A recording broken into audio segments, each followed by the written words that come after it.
বাংলাদেশের হৃদয়ে যেখানে শিক্ষা শুধুমাত্র জ্ঞানের আলো নয়, বরং নৈতিকতা এবং মানবিকতার পথপ্রদর্শক, সেখানে দাঁড়িয়ে আছে একটি স্বপ্নের প্রতিষ্ঠান, চিটাগাং আইডিয়াল হাই স্কুল।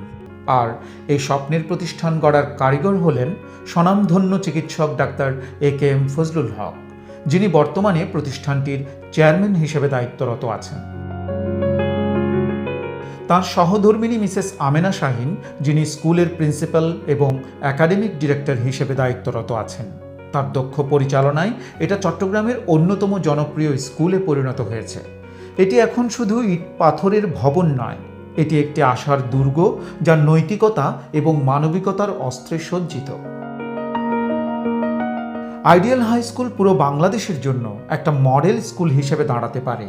এখানে শিক্ষার্থীদের শুধুমাত্র পুস্তকের বইয়ে সীমাবদ্ধ রাখা হয় না, বরং তাদেরকে এক্সট্রা কারিকুলার অ্যাক্টিভিটিসে যুক্ত করা হয় এবং সামাজিক সেবার মতো বিভিন্ন শিক্ষায় শিক্ষিত করা হয়, যাতে তারা পরিবার, সমাজ এবং রাষ্ট্রের কল্যাণে কাজ করতে পারে। শিক্ষা যদি নৈতিকতা এবং বাস্তবতার সাথে যুক্ত হয়, তাহলে একটি জাতি সত্যিকারের উন্নয়নের পথে এগোতে পারে। ডাক্তার AKM ফজলুল হক এবং তার সহধর্মিণী মিসেস আমেনা শাহিনের গড়া এই স্কুলের কার্যক্রম আমাদেরকে অনুপ্রাণিত করে।